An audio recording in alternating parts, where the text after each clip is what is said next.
പ്രണയത്തിന്റെ തീക്ഷ്ണതയും ആശയങ്ങളുടെ സമ്പന്നയും കൊണ്ട് മനോഹരമാക്കിയ ഒരു നോവലാണ് സേതുവും സുഗന്ധിയും. ജീവിതത്തിന്റെ വസന്തകാലത്ത് പെട്ടെന്ന് പ്രത്യക്ഷപ്പെടുകയും മനം മടുപ്പിക്കുന്ന ഏകാന്തതയെ സന്തോഷകരമായ നിമിഷങ്ങളാക്കി മാറ്റുകയും രാത്രികളുടെ നിശ്ശബ്ദതയെ സംഗീതം കൊണ്ട് നിറക്കുകയും ചെയ്യുന്ന ഒരു കാമുകി അല്ലെങ്കിൽ കാമുകന് ഓരോ ചെറുപ്പക്കാരനും ചെറുപ്പക്കാരിക്കും തങ്ങളുടെ അനുഭവപരിസരങ്ങളിലുണ്ടാവും.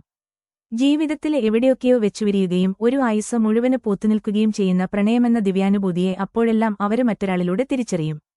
ആകാശത്തുനിന്ന് പൊട്ടിവീഴുന്ന ഒരു നക്ഷത്രമോ കടലിൽനിന്ന് കണ്ടെത്തുന്ന മുത്തോ അല്ല പ്രണയം. ഹൃദയത്തിൽ ഒളിപ്പിച്ചുവെച്ച സ്നേഹത്തിന്റെ സുതാര്യമായ കണികകള് അതിന്റെ അവകാശിയെ കണ്ടെത്തുമ്പോൾ പരസ്പരം കണ്ണില് നിറയുന്ന ആ തിളക്കമാണത്. സുഗന്ധിക്ക് സേതുവും സേതുവിന് സുഗന്ധിയും അങ്ങനെയായിരുന്നു. പ്രണയം ഭൗതികമായ ആവശ്യങ്ങൾക്കപ്പുറം ആത്മാവിന്റെ ദാഹമായും ജീവിതത്തിന്റെ ഒരിക്കലും ഒടുങ്ങാത്ത ചോദനയായും രൂപാന്തരപ്പെടുമ്പോൾ അവിടെയാണ് അത് അനുഭൂതികരമാകുന്നത്. ഇവിടെ സേതുവിന്റെ പ്രണയം അത്തരത്തിലുള്ള ആത്മീയ അനുഭൂതിയാണ് തേടിക്കൊണ്ടിരിക്കുന്നത്. അതിനാൽ തന്നെ ഇത് മറ്റു പ്രണയ നോവലുകളിൽ നിന്ന് വേറിട്ട് നിൽക്കുന്നു. പ്രണയം പ്രകൃതിയുടെ താളമാണ്. അത് ഭൗതികയ്ക്കുമപ്പുറം കുടിക്കൊള്ളുന്ന പ്രകാശഗോപുരമാണ്. പ്രണയത്തിന്റെ നൈർമല്യവും വിരഹത്തിന്റെ കഠിനതയും ഒരു നാണയത്തിന്റെ ഇരുവശങ്ങളാണ്. അതുതന്നെയാണ് ജീവിതവുമെന്ന് ഈ കൃതി വായനക്കാരോട് പറയാതെ പറയുന്നുണ്ട്.